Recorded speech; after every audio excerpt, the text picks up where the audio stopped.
Lo que pasa es que, bueno, no es la idea de la cátedra hacer así, clases que queden colgadas y para que ustedes las vean cuando sea. Tampoco era, les voy a confesar, era mi idea al principio. Mi idea era que ustedes pudieran participar con dudas, aun cuando no fueran del tema de ahora. Por eso siempre les digo, o sea, si quieren ir dejando las dudas por el chat, si quieren traer dudas de otros que no pueden unirse o no quieren unirse, no hay problema, las conversamos y eso, pero bueno, nada, si les está sirviendo, ahora en un minuto más empiezo, así que grábenlo y eso, y después pueden preguntar y eso. Les cuento un poquito cómo sigue antes del parcial, porque aunque no nos querramos, estamos cerca del parcial. Tenemos esta que terminamos todos hidratos, y después nos quedan dos de respiración celular, que si bien lo vemos a continuación de hidratos, sirve en realidad para todos los demás nutrientes, o sea, sirve para lípidos y sirve para proteínas. Entonces, cuando veamos lípidos y proteínas, vamos a volver a retomar estas dos clases. Son clases cortitas, por así decirlo, o sea, son súper integradores y muy interesantes de entender el mecanismo por el cual la célula obtiene energía, la célula eucariota obtiene energía, pero que en contenido en sí no es tanto, por así decirlo, o sea, se puede entender rápido, así que tal vez, y sobre todo en la segunda, que es la que está más cerca del parcial, igual el parcial lo tienen después del fin de semana, tal vez si quieren conectarse más o quieren traer las consultas a los demás, ahí podemos tener un espacio más o menos para consulta. Con el tema del parcial no puedo decirle mucho porque el profesor Cética, el profesor titular, está de licencia por un problemita que tuvo de salud, pero está todo bien, no se preocupen. Así que no les puedo adelantar nada, ni siquiera sé si se va a hacer en el... Perdón que sigo admitiendo gente. Si se va a hacer en el horario de la comisión, si se va a hacer todo junto, nada, no sabemos nada. Como no está, no sabemos nada. Así que no les puedo alentar más nada que eso. Bien, entonces, como decía, siguiente docinio, puedo empezar. Vamos. Hidratos test, entonces,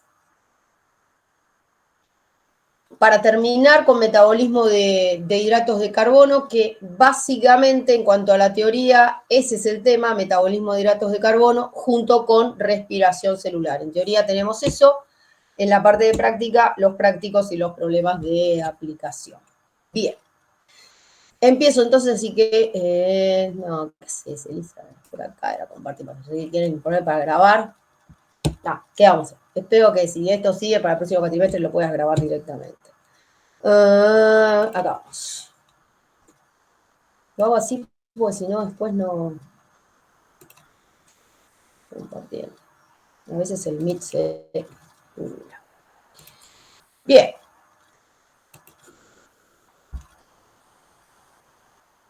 Ahí apareció. ¿Qué vamos a ver en hidratos de carbono 3? Lo que vamos a ver es cómo hace el organismo, cómo hacen las células para construir el polímero de reserva en células animales, que es el glucógeno. ¿Cómo hace para construirlo? ¿Cómo hace para degradarlo? O sea, hasta ahora llegamos al monómero, fundamentalmente glucosa, vimos tanto su catabolismo como su anabolismo. Y ahora vamos a ver, bueno, ¿qué hacemos con esa glucosa? O sea, ¿la podemos reservar dentro del organismo? Sí, la podemos reservar como un polímero. Vamos a ver el metabolismo del glucógeno. Catabolismo y anabolismo, para por lo menos cerrar el tema de hidratos de carbono en cuanto a la reserva. Y después tenemos como unas misceláneas, por así decirlo. ¿Por qué? Porque si se acuerdan de digestión, nosotros habíamos visto todos los posibles hidratos de carbono que funcionan como nutrientes, pero nos habíamos enfocado en glucosa. Bueno, lo que vamos a hacer es, con esos hidratos de carbono, los monómeros que los dejamos ahí en la absorción, por así decirlo, vamos a ver qué pasa en el metabolismo, cómo se puede catabolizar, para el anabolismo, para qué pueden llegar a servir esos hidratos de carbono, y con eso cerramos metabolismo de hidratos de carbono. Con lo cual hay varias vías, como mini vías, por así decirlo, medias chiquititas que se acoplan a la glucólisis, pero no es mucho más nuevo. Sí, el metabolismo de glucógeno es diferente. Entonces empezamos por eso. Le voy a poner bien. Glucógeno. Lo habíamos nombrado cuando vimos digestión, aunque nos habíamos enfocado en el almidón por ser la fuente como más probable de un polímero de hidratos de carbono. Acuérdense que el almidón es el polímero de reserva, o sea, el polisacárido de reserva, pero en los vegetales. Cuando esté en la última unidad, cuando ustedes puedan verla, la última unidad, fotosíntesis, ahí van a ver cómo se construye el almidón, que igual es bastante parecida al glucógeno. ¿Qué es lo que tenemos que saber del glucógeno? Glucógeno es un polímero de glucosas, ya solo está formado por glucosas, unidas por dos tipos de uniones. Uniones alfa 1,4, que vendría a ser esta, que no está marcada, y después esta unión, que es la de la ramificación, que es la alfa 1,6, ¿sí? O sea, estamos uniendo carbono 1 y carbono 6.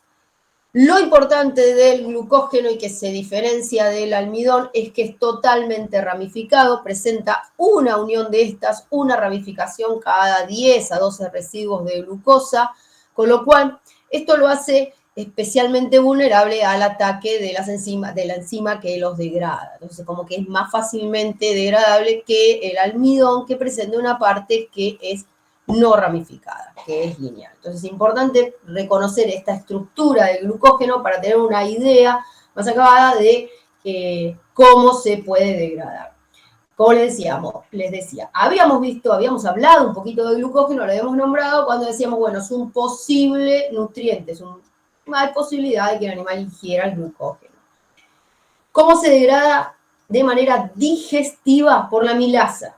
La milasa es una enzima hidrolítica. Acuérdense que habíamos dicho eso, que todas las enzimas digestivas son hidrolíticas, pertenecen a la clase de hidrolasa. Eso es por fuera de la célula. Acuérdense que los mecanismos digestivos, los procesos digestivos, son extracelulares. Entonces, de manera extracelular, el glucógeno se va a degradar por la amilasa. Ahora vamos a ver cómo se va a degradar el glucógeno, pero de manera intracelular.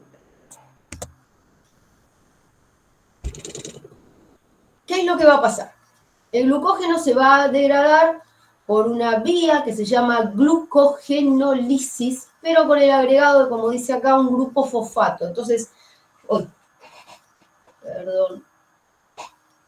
perdón María Belén, ahí está, no la había visto.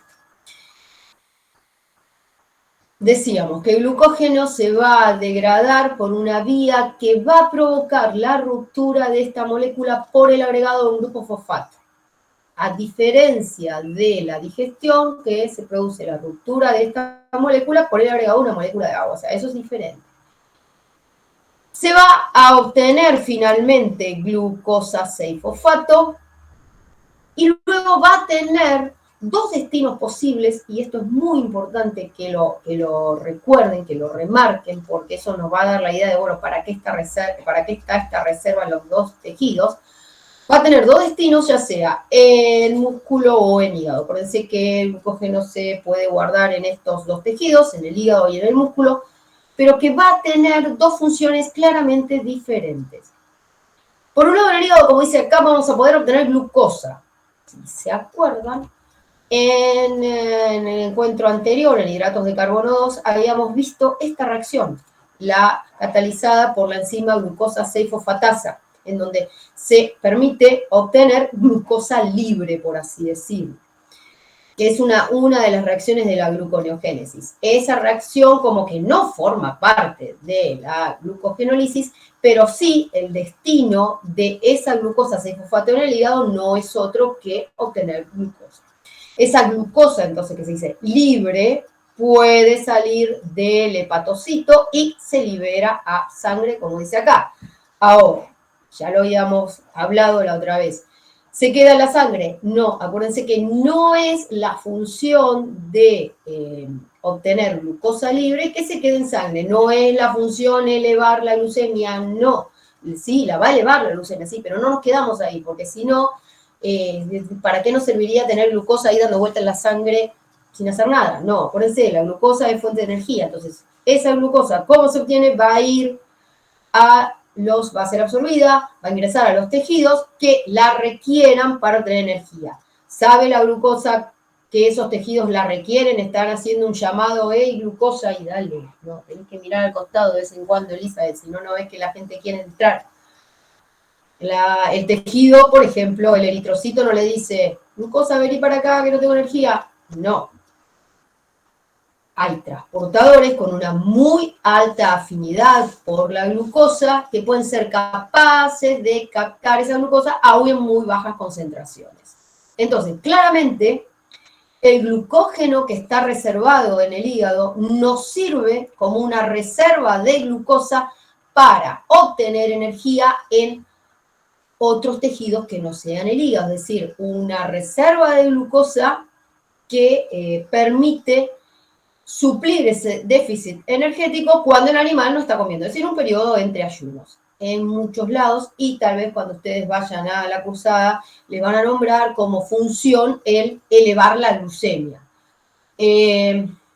No está errado en cuanto a cuál es el destino final de esta glucosa después de salir del hígado, pero acuérdense que no nos podemos quedar ahí, o sea, no se queden con la idea de que esa glucosa se queda en la sangre, en el torrente sanguíneo, no, a algún lugar va, entonces no podemos quedarnos con nuestra única función, sino es elevar la glucemia, no, es obtener una fuente de energía para aquellos tejidos que requieren glucosa como única fuente de energía. Muy importante cuando el animal no está comiendo, en los periodos de ayuno. En cambio el músculo no tiene la posibilidad de, a partir de esa glucosa 6-fosfato, poderla convertir en glucosa libre. Con lo cual, esa glucosa 6-fosfato se queda atrapada, por así decirlo, en la célula muscular.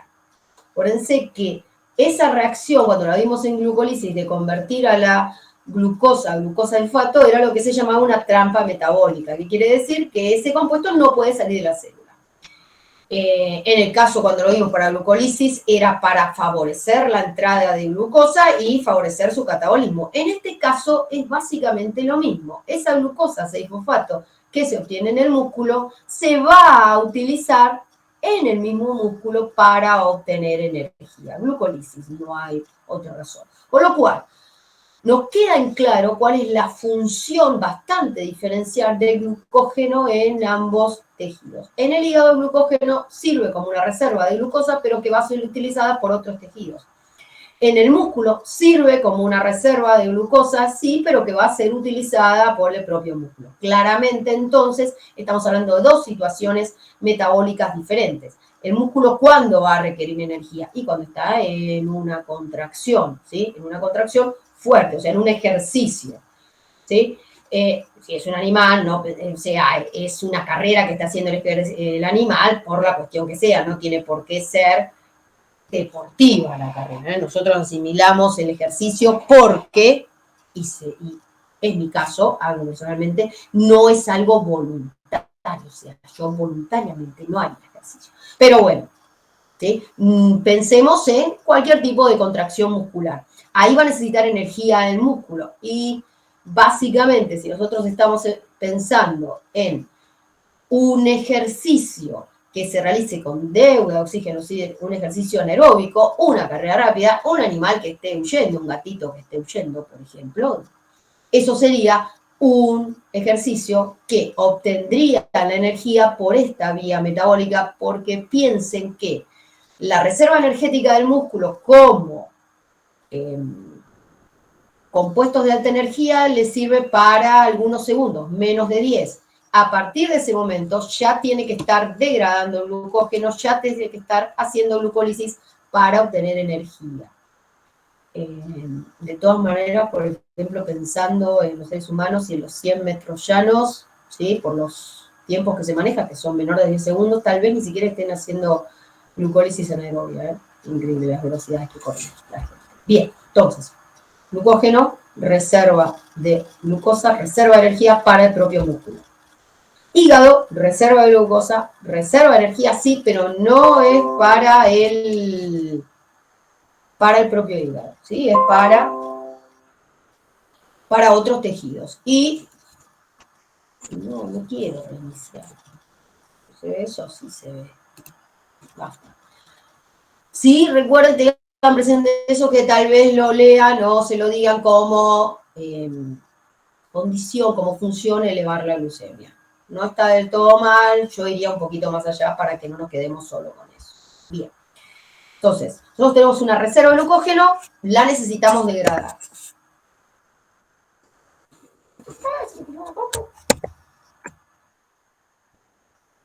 ¿Qué va a pasar? Se tildó. Ahí va. Para los que estén haciendo esto, tal vez esto les suene porque se ven los gránulos de glucógeno cuando ven un tipo de tinción que es la tinción PAS. Para los que no estén haciendo esto, no se preocupen porque en realidad lo único que, para que les mostramos eso de lo que tenemos que saber, que el glucógeno, si bien la vía se dice que es citosólica porque no necesita ninguna organela en particular, el glucógeno no se guarda libre en citosol, sino que se guarda en, lo que está mostrado ahí, gránulos de glucógeno, en donde esos gránulos están compuestos no solo por las moléculas de glucógeno, sino también por las enzimas, tanto que los degradan como para las que los sintetizan. Entonces, esos son como unidades en donde se realiza todo el metabolismo del glucógeno. Bien, la vía, como les decía, se llama glucogenólisis. Lo que ocurre es simplemente, como dice acá la reacción general, la ruptura de ese glucógeno para obtener glucógeno con una unidad menos, por eso dice N-1, más una molécula de glucosa 1-fosfato. ¿Por qué se obtiene glucosa 1-fosfato? Porque lo que les decía anteriormente, tema de que la ruptura de ese enlace se realiza por la adición de un grupo fosfato y no por la adición de una molécula de agua. Es una fosforólisis, mientras que la digestión es una hidrólisis. Son procesos completamente diferentes. La enzima, acá está puesto fosforilasa, este también es un esquema que tienen en la guía de esquemas metabólicos. Les pido que lo completen porque la enzima es la glucógeno-fosforilasa. ¿Sí? No es cualquier fosforilasa, pues ya van a ver que hay otra. Entonces, lo que vamos a obtener como producto es glucógeno, como les decía, por una unidad menos, y una molécula de glucosa 1-fosfato, con lo cual nosotros ya estamos teniendo glucosa activada. ¿Sí? Importante saberlo eso por, más que nada, en la utilización de glucosa en el músculo. Nos estamos salteando la primera reacción de activación. Fíjense en este esquema. Lo que trata de mostrar es cómo se realiza la ruptura de la molécula de glucógeno. Acá está simbolizado. Las ramas unidas por uniones alfa 1,4, mientras que aquí tenemos una ramificación. ¿Sí?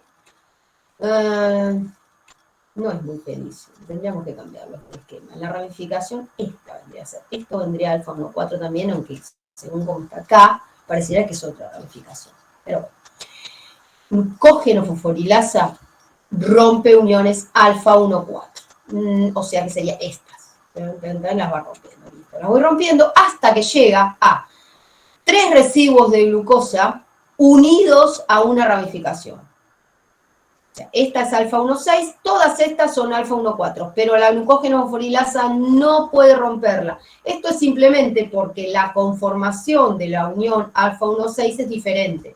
¿Sí? Conformación es estructura tridimensional de esa unión. Entonces, no puede ingresar al sitio activo, simplemente por eso, listo, deja de actuar la glucógeno fosforilasa. ¿Qué es lo que ocurre entonces?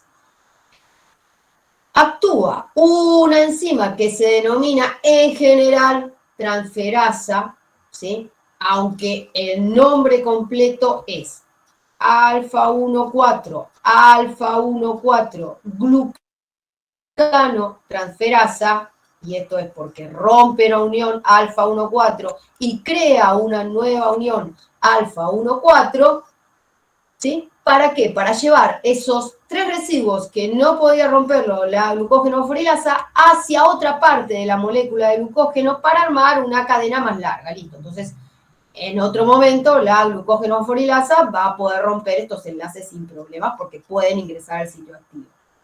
Entonces, ahora, después de la acción de esta transferasa, nos va a quedar una única molécula de glucosa, ahora sí, unida por unión alfa-1,6. No hay manera de que la glucógeno-fosforilasa pueda romperla. Entonces, ahora sí, actúa una tercera enzima, que es una alfa-1,6 glucosidasa, o sea, es capaz de romper por hidrólisis esta unión alfa-1,6, con lo cual se rompe y se obtiene una glucosa libre. Con lo cual, fíjense, habíamos dicho al principio que las ramificaciones se presentan cada 10 a 12 glucosas. Entonces, por cada 10 glucosas, para ponerlo así, o sea, por cada 10 uniones alfa-1,4 voy a poder obtener 10 glucosas 1-fosfato, porque va a actuar la glucógeno-fosforilasa. Pero también voy a poder obtener una glucosa libre. Entonces, por glucogenólisis, mayormente voy a obtener glucosa 1-fosfato, pero también voy a obtener glucosa libre en una proporción más o menos de 10 a 1, ¿sí? Algo de glucosa libre se puede obtener. Esto es para lo que lo tengan presente para el músculo, porque en el hígado parece que todo se va a glucosa libre. La siguiente reacción es una mutasa, donde la glucosa 1-fosfato pasa a ser glucosa 6-fosfato. En muchos lados van a encontrar que esta reacción forma parte de la glucogenólisis. De hecho, deberíamos verla así porque en realidad si no, no la podríamos incorporar en ninguna otra vía. Entonces, esta fosfoglucomutasa lo que hace es cambiar la posición del grupo fosfato. Y esta glucosa 6-fosfato es el producto final, ahora sí, de esta vía que tiene los destinos que hablábamos antes. En cuanto en el hígado, por la glucosa 6-fosfatasa, acuérdense que esta enzima está dentro del retículo, se obtiene glucosa y fosfato inorgánico. Obviamente, acuérdense que había un transportador que regulaba la salida de esta glucosa hacia el citosol primero y luego hacia la circulación sanguínea. Glucosa libre en el hígado. Mientras que en el músculo, la glucosa 6-fosfato sigue la vía glucolítica, convirtiéndose en piruvato. No hay otra posibilidad porque la glucogenólisis se realiza en el músculo y ya vamos a ver por qué, cómo se regula. Para explicar esto, se realiza para obtener energía. Ese piruvato va a seguir la vía anaeróbica en fermentación láctica. El músculo es capaz de hacer glucólisis anaeróbica, o sea, llega de glucosa a lactato. Y si el músculo se encuentra en aerobiosis, es decir, está haciendo un ejercicio donde hay provisión de oxígeno, entonces la oxidación de este piruvato se realiza por las dos vías que vamos a ver en respiración, ciclo de Krebs y cadena respiratoria, para obtener energía, obviamente, y dióxido de carbono y agua. Entonces, esta vía metabólica es bastante simple, porque es la degradación de un polímero en el cual participan 3 enzimas. La principal es esta, es la glucógeno-fosforilasa. Bien. Entonces, como esta vía es simple, lo que tenemos que recordar es cuáles son los destinos de este glucógeno para poder entender la regulación. Para que nos quede claro, entonces, esta glucosa 6-fosfato en músculo va a ser degradada por glucólisis, obtención de energía, con lo cual la regulación va a tener que ver con eso, va a tener que ver con la energía, mientras que en el hígado va a ser para obtener glucosa primariamente, por lo tanto, esa regulación va a tener que ver con la concentración de glucosa. Recuerden también que la glucosa 6-fosfato podía ser oxidada por esta vía alternativa, que es la vía de las pentosas, ¿sí? Recuerden también que es una posibilidad, aunque esto es con exceso de glucosa. Se me ocurre que en esta situación donde esté activa la glucogenólisis, es medio difícil que ocurra esto, que haya un exceso de glucosa, porque el animal no está comiendo, por algo está degradando las reservas de glucosa. Bien. Vamos bien. regulación. ¿Cómo? Para mí esto está hecho a propósito. Como la vía es muy simple, dijeron, vamos a hacer algo difícil, entonces vamos a poner una regulación un poquito difícil en la enzima.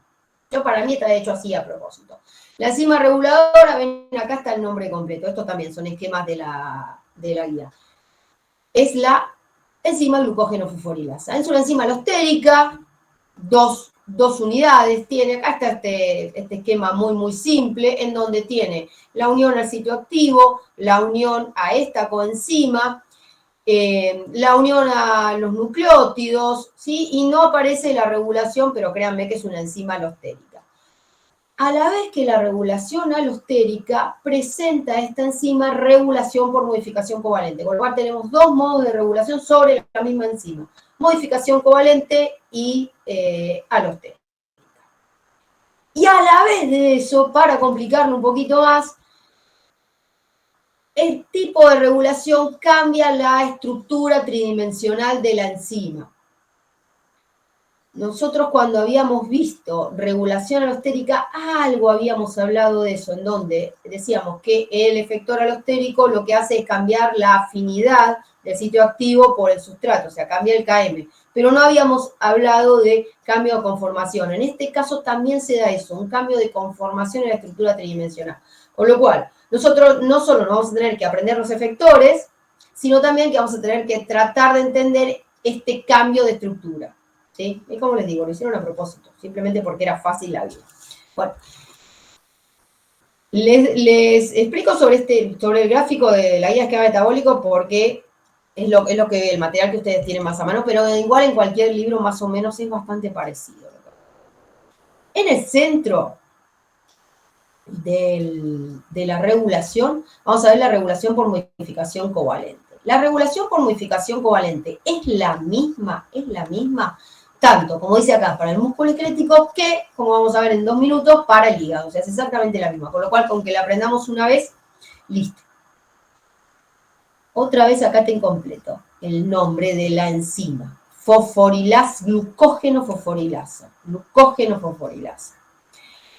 Acá está puesto la conformación, ¿sí? En cuanto a su actividad. O sea, si tiene esta conformación que se denomina T de tensa, su actividad es baja. Cuando esta enzima se fosforila, es decir, adquiere en su composición grupo fosfato, se realiza esa modificación covalente, la enzima pasa de su forma tensa inmediatamente, y fíjense que el equilibrio está desplazado hacia esta forma, hacia la forma R de relajada, que es activa. ¿Sí? Entonces, cuando la enzima está fosforilada, tiene fósforo en su composición, la enzima está activa. Por eso se denomina glucógeno fosforilasa A. ¿Sí? Esto prácticamente en el tiempo no existe. En cuanto se fosforila, se activa. Glucógeno fosforilasa. Fosforilada, activa. Es un poquito más fácil de recordar que la enzima disfuncional, que se acuerdan que era al revés. Bueno, esta es fosforilasa, fosforilada. ¿Quién la fosforila? Esta enzima que es la fosforilasa quinasa. Se llama así fosforilasa, no glucógeno fosforilasa. Esta sí es un nombre genérico. La va a fosforilar con gasto de energía. Bien. La modificación covalente que se realiza para inactivarla tiene que implicar que se quiten esos grupos fosfato. Entonces, una enzima que se denomina proteinfosfatasa 1, acuérdense que ya tienen que estar aprendiéndose esos nombres, quinasa, fosforila, fosfatasa, quita fósforo, quita estos grupos fosfatos, vean que es 1 por unidad, por eso son 2, ¿sí? Es una hidrólisis, y entonces esta forma, que era la relajada, automáticamente cuando pierde los grupos fosfatos se convierte en la forma tensa inactiva. Entonces pasa a ser la glucógeno fosforilasa B inactiva. Resumiendo, glucógeno fosforilasa con fósforo, fosforilada activa, glucógeno fosforilasa desfosforilada, sin fósforo, inactiva. Esa sería la regulación por modificación covalente. Nos queda por ver esta regulación, que es la regulación alostérica. y que está graficada así, esquematizada así, porque, como les comentaba, implica un cambio de conformación tridimensional. Pero que si ustedes lo quieren ver como efectores alostéricos, está bien, yo no les vamos a decir que está mal, porque es correcto, son efectores alostéricos. Fíjense lo que ocurre. Acuérdense que los efectores alostéricos se piensan, se piensa, o sea, se tratan de determinar en función de pensando, ¿qué pasaría con la actividad de la enzima si yo tengo mucha cantidad de la célula de este metabolito? Entonces, el AMP es efector alostérico positivo de esta enzima. Lo que hace es cambiar su forma B desfosforilada inactiva, pero de la forma tensa a una forma relajada, que es un poco más activa, pero no es totalmente activa que esta. Si vamos a hacer un ranking, este sería el totalmente inactivo, esto es un poco activo, pero ya está activo, y esta es completamente activa. Entonces, si hay alta cantidad de AMP, que acuérdense que es un compuesto que no tiene energía, es un nucleótido, pero como tiene un solo grupo fosfato, ya no tiene energía. Es indicador de que la célula necesita energía, es un indicador de baja carga energética. La pasa relajada, la activa, efector positivo. Efector negativo, el ATP. Si hay mucha energía, y es lógico entonces que la enzima pierda actividad. Y el otro efector negativo vendría a ser el producto final de la vía, que acuérdense que también puede ocurrir, ¿sí?, que el producto final se una a la enzima como efector. En definitiva, en el músculo, los efectores tienen que ver con la vía en sí, ya sea con la carga energética o con el producto final. ¿Cómo se interpreta esto? Se interpreta nuevamente pensando en para qué le sirve el glucógeno al músculo, para obtener energía. Entonces, yo necesito, la célula muscular va a activar esta vía metabólica para obtener energía, y eso requiere una respuesta rápida del tejido. Entonces, la primera regulación se da por metabolitos. Los nucleótidos de energía que hay en el músculo, el ATP, la creatina fosfato, se degradan rápidamente, acuérdense, en menos de 10 segundos. Va a empezar entonces a aumentar los compuestos que indicadores de baja carga energética. Luego, después va a llegar la señal hormonal, va a venir una hormona que va a desencadenar una cascada de señales intracelulares que van a terminar activando esta enzima. Esta enzima es la que realiza la modificación covalente. En un primer momento, entonces, en el músculo, regulación alostérica. En un segundo momento, regulación por modificación covalente, actividad total de la enzima. Vamos al hígado.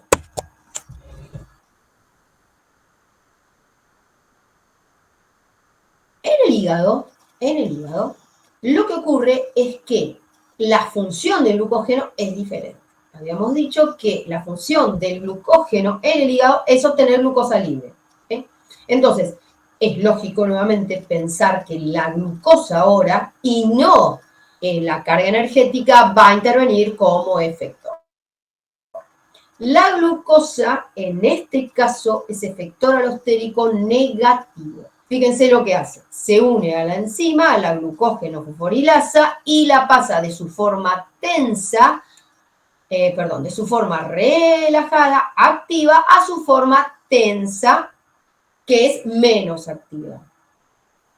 Ojo, acá hay una gran diferencia. El efector está actuando sobre la forma fosforilada de la enzima, o sea, sobre la glucógeno fosforilasa A. ¿Sí? Voy un segundo para atrás. Mientras que en el músculo, los efectores están actuando sobre la forma B, sobre la forma inactiva. La enzima entonces se va a encontrar de manera tensa, y lo que va a ocurrir es que esta enzima que se encuentra unida a la glucógeno fosforilasa, que ya la nombramos, tienen acá la sigla, la proteína fosfatasa 1, que es la encargada de desfosforilar, se va a liberar. Se va a liberar de la enzima, y entonces va a tener actividad, porque mientras esté unida a la enzima no tiene actividad. Se libera, la desfosforila. Listo, entonces cuando la desfosforilo queda en su forma tensa, desfosforilada, totalmente inactiva. ¿Sí? Pero ¿qué va a pasar? y ya vamos a estar incluyendo a la enzima de la vía contraria. Va a desfosforilar también a la enzima que se encarga de sintetizar el glucógeno. O sea que esta misma enzima, la proteína fosfatasa 1, hace las dos cosas pero al mismo tiempo. Es genial. O sea, ante un exceso de glucosa se libera de la enzima que deriva del glucógeno, la glucógeno fosforilasa, y a su vez activa a la enzima contraria, a la glucógeno sintasa, que obviamente tiene la regulación por modificación covalente, pero contraria. Es decir, desfosforilada está activa. Como está puesto acá, pasa de su forma tensa, inactiva, poco activa, a su forma relajada, activa. ¿Sí? Entonces, esto ocurre en el hígado porque en el hígado la regulación es por glucosa. Piénsenlo desde el lado de la función del glucógeno. Y yo creo que ahí como que les va a cerrar más la regulación en sí. Como les decía, esta es la parte difícil de la vida. Yo, a propósito, es así. Yo me lo aviso a propósito. Bien. Vamos a hablar de síntesis. La síntesis es un poquito más compleja. ¿Sí? ¿Quién descubrió básicamente todas las reacciones que están involucradas en la síntesis de glucógeno? Este señor, Louis Federico Leroy. Ya lo habíamos nombrado cuando les conté la anécdota del matrimonio Cori y sus estudios sobre el metabolismo de la glucosa en el músculo por el ciclo de Cori. Bueno, les había dicho que tanto el doctor Leroy como Hussey, que es el otro premio Nobel, nos falta otro que es Milstein, pero bueno, estos dos habían trabajado en el laboratorio de del matrimonio Cori. Louis Federico Leroy es el que descubre, por así decirlo, todas las reacciones involucradas en la síntesis de glucógeno y de otros polímeros. Básicamente lo que cubre es el metabolismo de los nucleótidos azúcares y por eso es que obtiene el premio Nobel.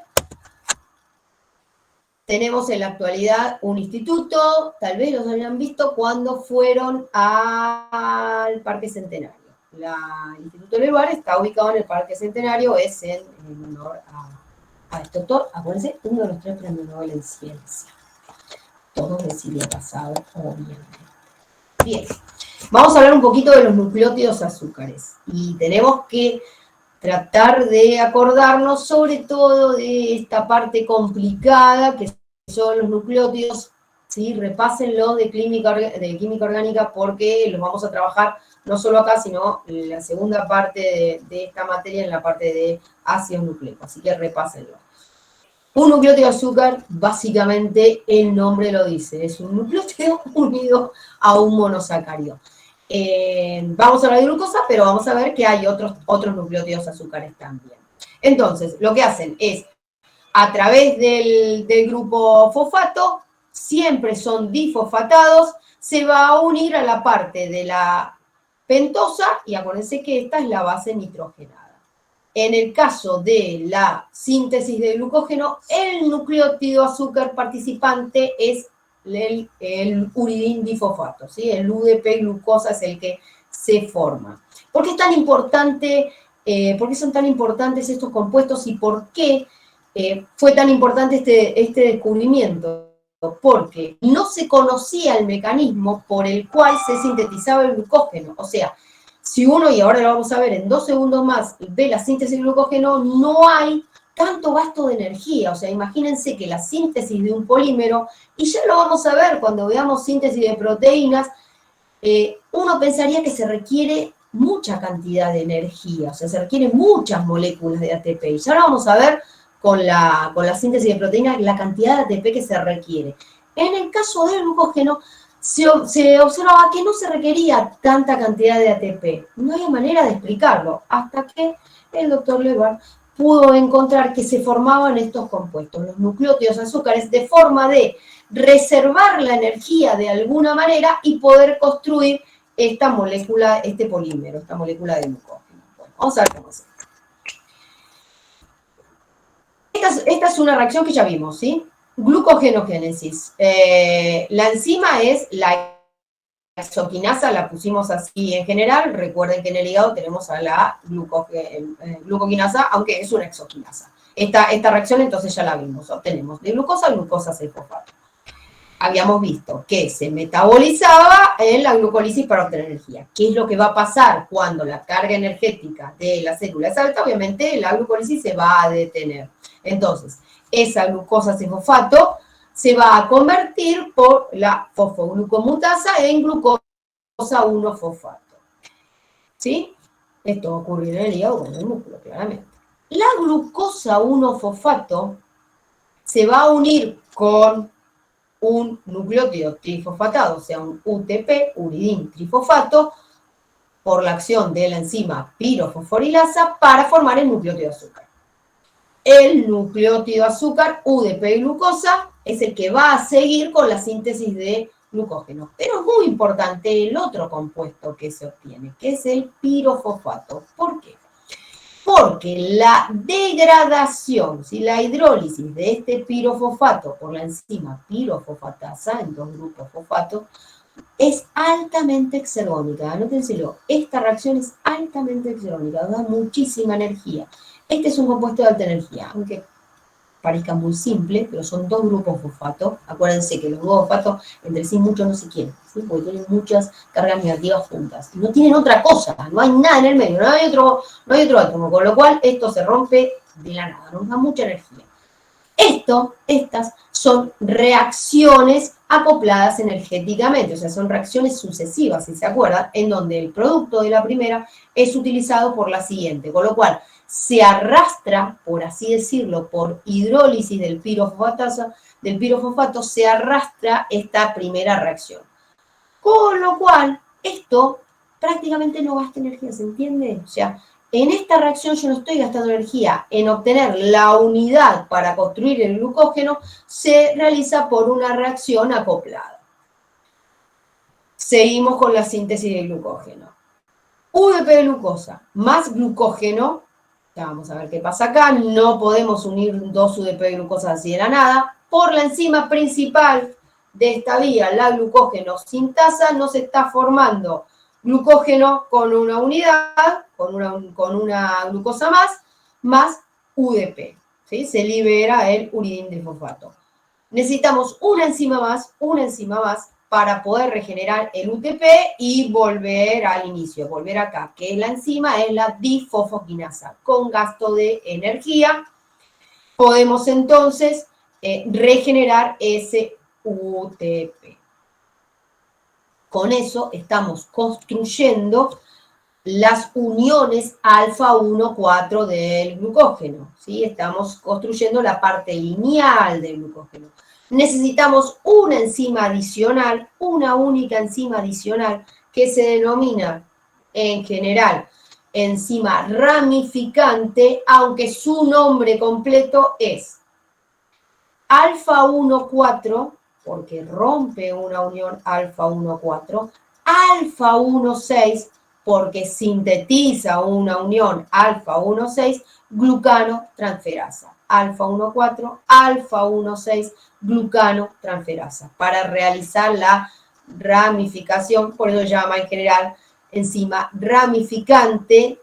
En glucogenólisis, me parece que no se los dije, la enzima alfa 1,6 glucosidasa, la que rompe la ramificación, también se la conoce con el nombre de desramificante, ¿sí? Pero son transferasas. Con eso ya obtenemos la molécula de glucógeno en sí. Esta es una vía de síntesis. Vamos a sintetizar un polímero. Fíjense qué poca energía se gasta. O sea, si nos ponemos a pensar en la energía, esto podemos considerar gasto de energía, sí, si partimos de glucosa, aunque podemos decir que la glucogenólisis estaría empezando por acá, ¿sí? Porque esto es parte de la glucólisis. Entonces, esto es discutible si este gasto de energía es o no es. Si nos ponemos a pensar por cada glucosa que se adiciona a la molécula de glucógeno, y tenemos acá el gasto de ATP. Un único ATP. 2 si contamos a partir de glucosa.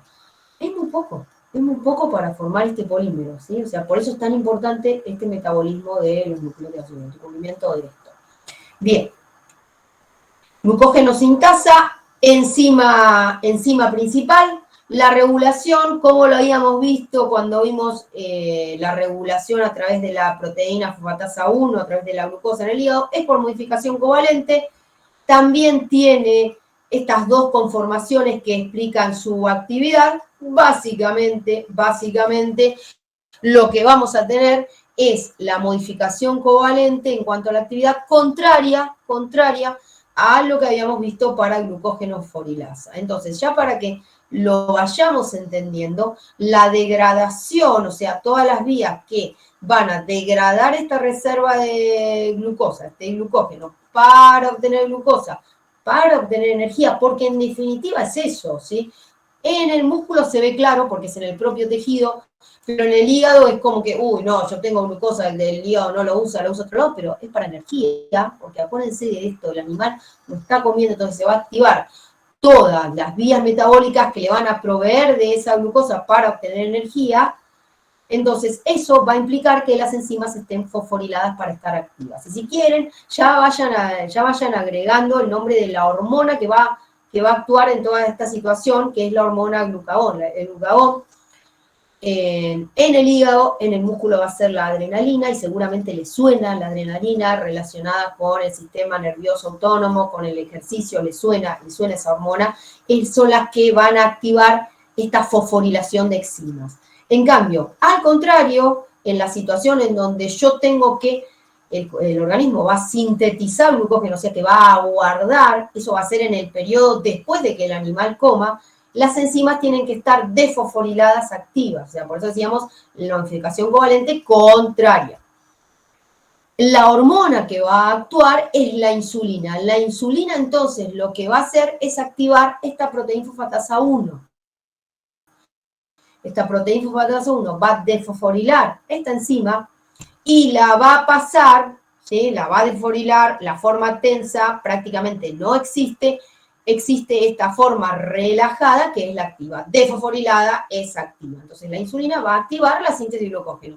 La insulina también les debe sonar, es la hormona que se sintetiza después del alimento, ¿sí? Les debe sonar porque tal vez está relacionada con tal vez no, está relacionada con una patología que es la diabetes, y tal vez ustedes son familiares de esa enfermedad, ¿sí? También se dan en animales y bastante, sobre todo la diabetes de tipo 2, que es consecuencia de la obesidad. Cada vez se va viendo más los animales de compañía.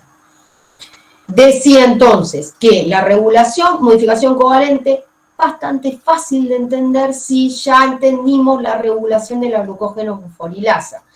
En este caso, la glucógeno sintasa es activa desfosforilada, obviamente inactiva es fosforilada. ¿Sí?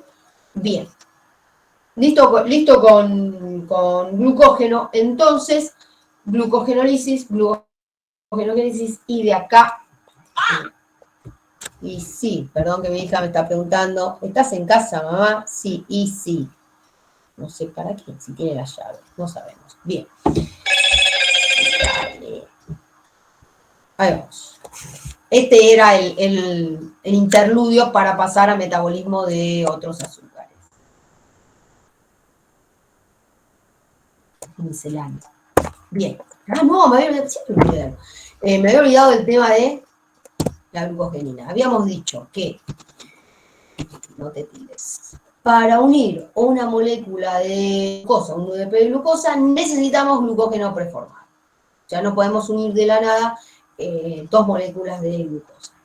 Entonces, uno piensa, pero en algún momento tiene que empezar a formarse el glucógeno. O pensamos, y bueno, cuando hay glucogenólisis, que no se degrada todo. Bueno, ¿qué es lo que pasa? Existe una enzima que se denomina glucogenina, que en su composición ya tiene glucógeno preformado. Entonces, esta enzima que comienza su actividad en el periodo embrionario, o sea, se forma la enzima, se sintetiza la enzima, pero dentro de la estructura de la enzima hay una pequeña cadena de glucosas unidas, podemos decir un embrión de glucógeno, un primer de glucógeno, así se lo llama, un cebador de glucógeno, que posibilita entonces que se unan esas UDP glucosas para tener una cadena suficientemente larga para que después pueda actuar la glucógeno-fosforilasa. Entonces, el primer de glucosas y sobre ese preformado, ese cebador, tengan ese concepto también presente porque cuando veamos aspectos genéticos vamos a volver a hablarlo, puede actuar la glucógeno-fosforilasa ahora sí para poder sintetizar las diferentes ramas y después se realizan las ramificaciones que acuérdense, como decíamos, cada 10, 12, 14 residuos de glucosa. Me había olvidado bien, ahora sí. Metabolismo de otros azúcares. Habíamos hablado entonces, degradábamos tanto los polisacáridos como los disacáridos, obtenemos los monómeros y habíamos hablado muy poquito de, bueno, ¿y qué pasa con esos otros monosacáridos? Con la fructosa habíamos dicho que tiene un transportador especial, que es el LUT5, que después de la célula intestinal se libera a través del LUT2, todos salen a través del LUT2 porque es el único que puede sacar estos monosacáridos de la célula intestinal, y que la galactosa, como es importante este metabolismo en el animal lactante, es muy importante que se absorba toda, al igual que la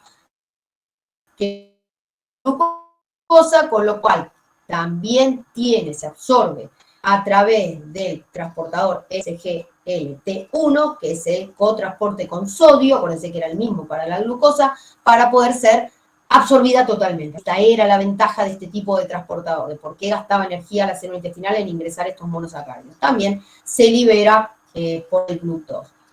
Y este camino nosotros, bueno, lo habíamos seguido para la glucosa, o sea, habíamos visto glucólisis. Bueno, ahora vamos a ver qué es lo que pasa con la galactosa y la fructosa, cómo se metaboliza. La galactosa, importantísimo que se metabolice toda por el animal lactante, su única fuente de energía. La fructosa, ya vamos a ver en qué tejido es importante. Y en otros, bueno, nada, la fuente de sacarosa que pueda tener el animal monógamo. Vamos a ver el poligástrico que es diferente. Llega la fructosa al hígado como llegaba la glucosa al hígado, ¿sí? Bien.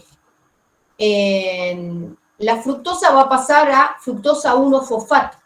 Y ustedes me dicen, ¿y pero por qué no pasa a fructosa 6-fosfato? Si tenemos una enzima que se llama exoquinasa que va a poder que fosforila cualquier exosa. Yo le digo, sí, genial, pasaría eso, pero si yo no estuviera acá, si yo no estuviera en el hígado, porque acuérdense que en el hígado está la exoquinasa 4, que es la glucoquinasa, y es específica de glucosa. La fructosa tiene otra conformación, que es una exosa, pero tiene otra conformación, con la cual no puede ser metabolizada por la enzima. Entonces necesita metabolizarse de esta manera, a través de esta enzima fructoquinasa. Obvio, fructosa 1-fosfato, esto es con gasto de ATP, y esa fructosa 1-fosfato, fíjense que va a pasar a algo parecido que la glucólisis, más o menos.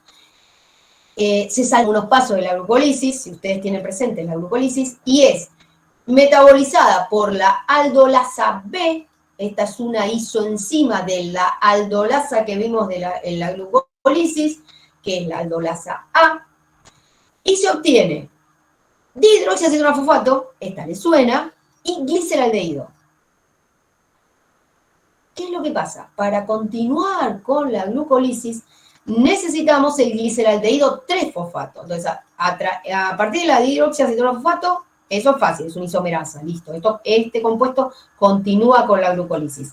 Pero el gliceraldehído, así como está, no podría continuar con la glucólisis. ¿Qué es lo que tenemos entonces? La acción de esta enzima, la gliceraldehído quinasa, que con gasto de energía obtiene gliceraldehído 3-fosfato. Con lo cual, resumiendo, de una molécula de fructosa obtengo 2 moléculas de compuesto de 3 carbonos, en definitiva, 2 moléculas de gliceraldehído 3-fosfato que van a ser metabolizadas por las reacciones de glucólisis que ya vimos exactamente igual, o sea, nada, la célula, el hepatocito no puede diferenciar, ¿no? Uy, ¿de dónde vino? No, sigue con el gliceraldehído 3-fosfato, obteniendo la cantidad de energía que se obtiene por la glucólisis. Si se acuerdan, en 4-ATP, ¿sí? O sea, en la 4-ATP en total si contamos las 2 moléculas. El balance energético es exactamente el mismo, porque estoy gastando 2 ATP para activar estos compuestos. Lo mismo que pasaba en la glucólisis, nada más que las reacciones eran como, de activación eran como al principio. ¿Sí? Cuando repasen esta vía, que es la fructólisis en hígado, tengan al mismo tiempo la glucólisis y van a ver claramente las diferencias, pero van a ver que el balance energético es exactamente el mismo. Voy a obtener 2 moléculas de ATP. Bien. Pero, ¿qué es lo que pasa en este otro tejido? En este otro tejido, en esta otra célula, el espermatozoide. Como les conté al principio, nosotros usamos como modelo de estudio del metabolismo las gametas. Y estas son fotitos mías, las fotitos mías las saqué yo, que me han quedado muy bonitas, entonces por eso se las muestro. Estos son espermatozoides teñidos especialmente para que se vea esta parte de adelante que se denomina crosoma. Esta parte del espermatozoide se pierde antes de ingresar dentro del ovocito. Estos también son espermatozoides. Esta es una tinción que permite diferenciar si están vivos o muertos. Y este es un ovocito que ya está fecundado. Acá en el medio, no sé si los alcanzan a ver, estos se denominan pronúcleos. Son el núcleo de la gameta femenina, el núcleo del ovocito, y ya el núcleo descondensado del espermatozoide. Recuerden que solo puede entrar uno, ¿sí? En condiciones normales fisiológicas. Esto es muy raro que ocurra. Todo esto que están acá son cabezas de espermatozoides que no han ingresado al ovocito, ¿no? La esfera acá se nota bien, ¿sí? Que están por sobre el ovocito, ¿sí? Todos estos están pegados. Esta es una foto de un proceso que se denomina fecundación in vitro, que tal vez ustedes lo oyeron nombrar. ¿Por qué les digo que es una foto de un proceso que es in vitro y no es fisiológico? Porque esto fisiológicamente es muy difícil que ocurra, o sea, no llegan al ovocito, si bien llega más de uno, al ovocito no llegan tantos espermatozoides, como la fecundación in vitro se hace en, vamos a ponerlo así, en un tubo de ensayos, eso es otro tipo de instrumental, pero vamos a dejarlo así, en un tubo de ensayos yo voy a poner millones de espermatozoides para 25 ovocitos. Entonces, esto es normal que ocurra, aunque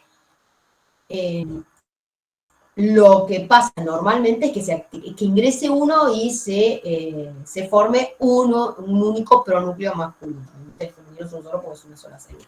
Bueno, esto nada, para contarles lo que hacemos nosotros, que como verán nos gusta mucho. ¿Qué es lo que pasa en el espermatozoide? El espermatozoide, para obtener energía, se encuentra almacenado en las vesículas seminales, en el macho, y el líquido seminal es muy rico en fructosa, o sea, que en definitiva el espermatozoide lo que va a utilizar como fuente de energía es fructosa y no glucosa. Y entonces, y encima, como tiene la actividad de esta enzima, la hexoquinasa, no la glucoquinasa, puede fosforilar sin ningún problema a la fructosa, a fructosa 6-fosfato. Entonces, ya estoy directamente en la glucólisis, porque si se acuerdan era glucosa 6-fosfato, glucosa 6-fosfato, fructosa 6-fosfato por la isomerasa. Listo, me salteé, por así decirlo, una reacción, pero el metabolismo es más o menos lo mismo. La diferencia está en las enzimas participantes y en la disponibilidad de fructosa en sí. O sea, las enzimas participantes, las enzimas que tienen actividad en estas células, tienen esa actividad, se explica esa actividad, o sea, fueron elegidas, entre comillas, no evolutivamente, por la disponibilidad de fructosa como fuente de energía, ¿sí? Entonces, esto es metabolismo de la fructosa. Metabolismo, sea catabolismo de la fructosa, vía metabólica que se denomina fructólisis en el hígado, en el espermatozoide o en cualquier tejido donde yo tengo el aprovechamiento de fructosa como fuente de energía, claramente en la glucólisis, porque prácticamente no hay diferencia. En cuanto a la parte anabólica de este azúcar, en realidad para los animales no la podemos ver, porque deberíamos ver de alguna manera cómo se sintetiza sacarosa, y claramente los animales no lo realizan. Fotosíntesis, la unidad, si no me acuerdo mal, es la número 13, ¿sí? Cuando lo vean ahí van a ver que está el tema de Síntesis de sacarosa. Bien. Vamos al otro metabolito que tenemos que ver. El metabolismo de la galactosa. Habíamos dicho entonces que es muy importante en el lactante. Entonces, con lo cual necesitamos metabolizar toda la galactosa. La galactosa va a llegar al hígado y ahí se va a metabolizar. Y vean qué interesante el metabolismo que tiene. O sea, primero tenemos que tener una enzima en particular que la fosforile. Acuérdense que la exoquinasa en el hígado no. Va a estar la enzima galactoquinasa que como con gasto de energía vamos a obtener galactosa 1-fosfato. Y luego se va a unir con un UDP glucosa, el mismo que vimos hace un ratito participando en la síntesis de glucógeno, por una transferasa para poder obtener UDP galactosa.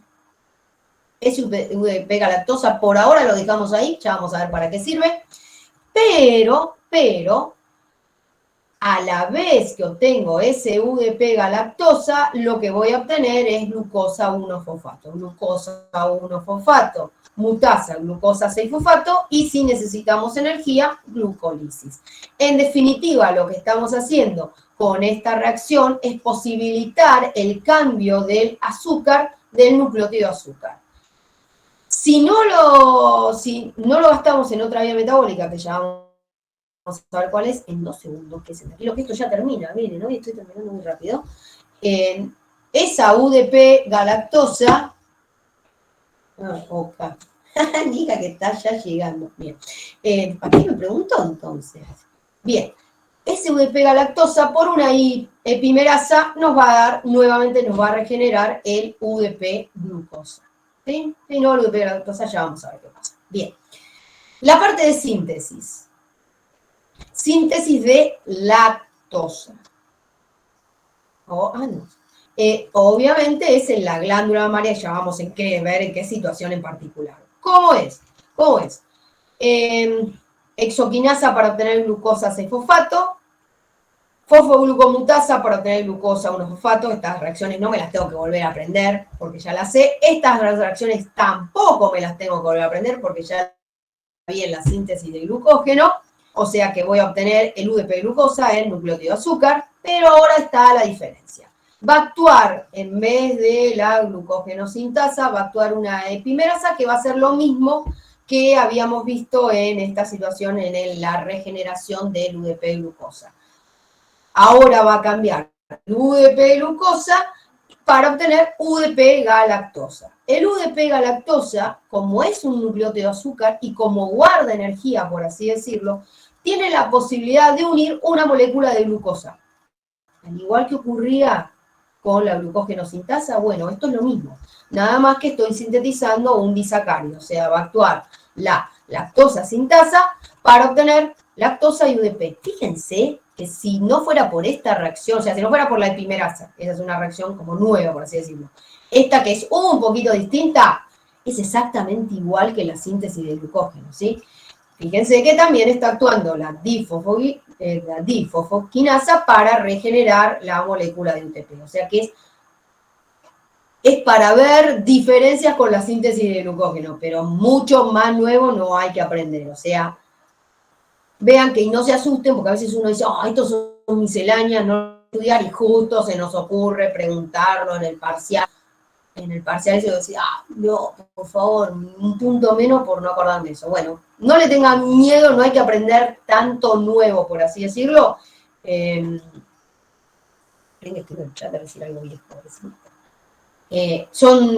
No son reacciones nuevas que aprender de la nada, ¿sí? Bien, genial. Síntesis de lactosa. Pero ahora vamos a ver bien en qué momento tengamos bien presente eso, pues suele prestarse a confusión. Y no debería prestar, pero sí. Bien.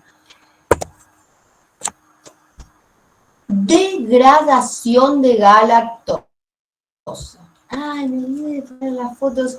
No sé si estuvieron por la facultad hoy, en el potrero que está enfrente del criadero de cerdos, habían llevado todos un montón de vacas y había un ternerito re bonito. Justo le saqué una foto y me olvidé de ponerlo, que esto no es una mierda. Bien, hígado del lactante, ternerito, ¿sí? Está tomando leche. Galactosa, galactoquinasa, UDP glucosa, UDP galactosa, galactosa 1-fosfato para glucólisis para obtener energía, ¿sí? Hígado del lactante, el ternero, el cachorro, ¿sí? Es lo que pasa, ¿no? Glándula mamaria en lactación. ¿Es el ternero? No, no es el ternero, es la vaca, ¿sí? La vaca, lactación, no confundamos, no puede ocurrir las dos cosas al mismo tiempo. Voy un segundo para atrás. ¿Se acuerdan cuando vimos el metabolismo de la galactosa que yo les dije, UDP galactosa puede ser utilizado para otras cosas? Si nos genera para obtener UDP glucosa, bueno, es sustrato para la síntesis de glicosiaminoglicanos, componentes de las membranas celulares. Para los que estén haciendo esto seguramente les suena. El UDP galactosa más este compuesto, la N-acetilglucosamina, por esta enzima que es la galactosiltransferasa, o sea, una transferasa, me está obteniendo este compuesto, galactosil N-acetilglucosamina, quédense tranquilos que no se lo vamos a tomar la fórmula de esto, no. Sí sepan que el UDP galactosa se puede utilizar para obtener glicoproteína, o sea, se puede metabolizar.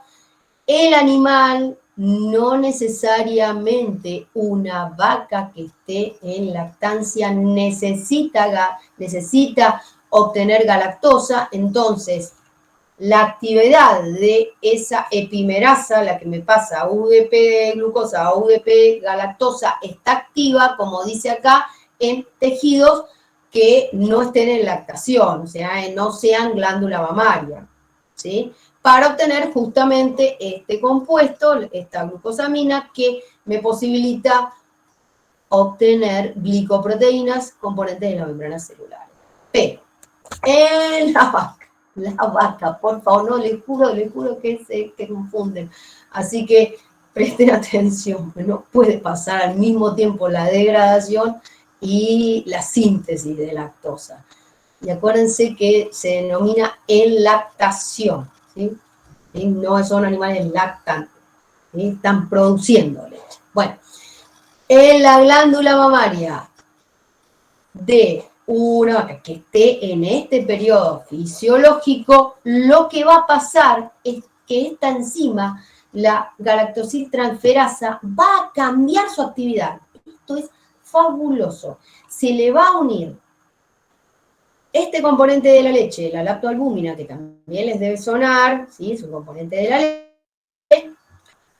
va a cambiar su conformación, que hace que cambie su actividad y que en vez de sintetizar este compuesto, la glucosamina, pueda a la UDP galactosa unir glucosa, como vimos en la reacción, para poder sintetizar lactosa.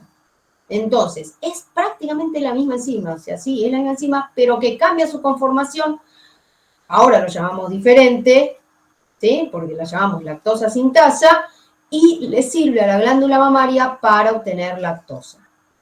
Entonces, en la glándula mamaria vamos a necesitar grandes cantidades de glucosa. Entonces, cuando habíamos visto en gluconeogénesis que hay tejidos que precisan de glucosa sí o sí para obtener energía, en este caso la glándula mamaria va a precisar de glucosa sí o sí, pero para sintetizar lactosa.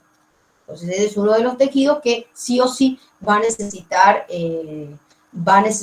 este compuesto. Y es importante, entonces fíjense la conformación de esta vaca holando-argentina, ¿no? Y en general es así, es todo glándula mamaria, genial. Fíjense que hasta acá en la foto se le ven claramente las costillas, o sea, no, es un animal, está bien, ¿no? Está bien, está dentro de su estado fisiológico, es dentro de lo normal, o sea, es un animal que está guardando grasa y está guardando nutrientes solo acá, en la glándula mamaria, ¿sí? Es así. Bien, creo que no es nada más. Me voy a pasar porque después digo, uy, me olvidé de tal cosa. Y no, es verdad, esta vez no me olvidé de nada. Genial. Perfecto. Esperen que vuelvo al Meet. Dejo de presentar. ¿Vieron que hoy terminé antes? ¿Vieron? Deja de presentar el hoy está María, ahí va, listo. Gracias a los bots por seguir hasta el final. Gracias. Ahora sí pueden dejar de grabar. Bien, entonces, espero que me estén escuchando y si no dejaron grabando, lo escucharán cuando escuchen la grabación. Nos quedan, para que pasen la voz sobre todo, nos quedan 2 teóricos antes del parcial, que es respiración. Respiración 1 y respiración 2.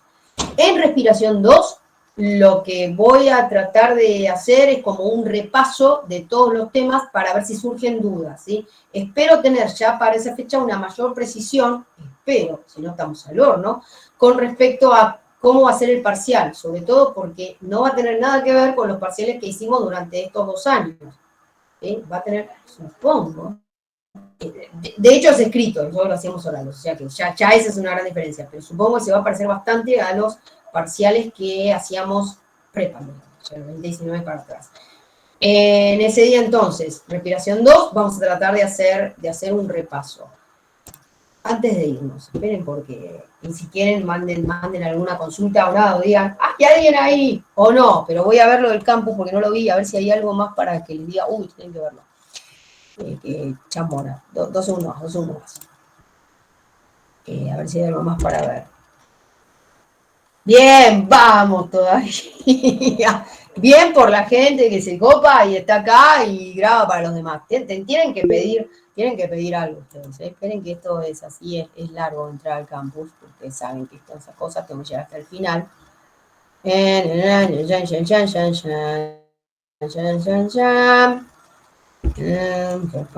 Ya terminaron con todos los prácticos, así que lo pueden empezar a repasar. Siempre decimos lo mismo. Lo de los teóricos de los sábados, ¿de qué no lo iban a hacer? ¿No lo pusieron en el campus? ¿No tengo la menor idea. Porque eso dependía del profesor titular y como estaba en licencia, no se le ocurrió. ¿Hay algún teórico de los sábados antes del no, el primer parcial no, son todos para el segundo parcial. Así que, pero calculo que sí, son en mayo. En mayo, calculo 9:30, 10, una cosa así, sí, son virtuales, no son presenciales. Pero puede ser que los dé el profesor Cética, así que nada. Alguien se va a tener entonces que venir el sábado a grabar esto. Bien, esperen que yo llego. Metabolismo 3, a ver. Esperen que... Tenemos un vídeo de glucogenólisis, un vídeo de glucogenogénesis, un vídeo de metabolismo, muchos vídeos, y un par de PDFs de la síntesis, metabolismo de galactosa y síntesis de lactosa. Está todo, Está todo. Y preguntas de autoevaluación. Las grabaciones, como no hay grabaciones, Florencia. Así que, nada, pregunte a los que están acá. Si quieren alguien pasarlo por acá, yo no estoy viendo el chat en este momento. Supuestamente no se puede grabar. Nada. Así que, pero sí se graba. Listo. Así que en algún grupo debe estar. Pregunte por otro lado, yo no puedo decir nada. Y sobre todo si lo están grabando ahora. Nada, no hay nada así que no hayamos visto acá, así que los vídeos, la verdad no les puedo decir nada porque no los vi. A ver. Voy a compartir un segundo así. WhatsApp, ahí está, vamos todavía, vamos por el grupo, exactamente. Pasen por ahí y listo. Espero como siempre que les sirvan estas cosas. Esperemos para el próximo cuatrimestre poder hacerlo diferente. Si sirve así, entonces yo estoy grabando. Vamos, Jimena, exactamente. Esta parte cortala, Jimena, por favor. Vamos a ver. Ahí se ve. Esperen que se ve. Vamos a ver este video. El vídeo, porque yo subí. A ver. ¿Qué es? No los vi, así que vamos a ver qué es.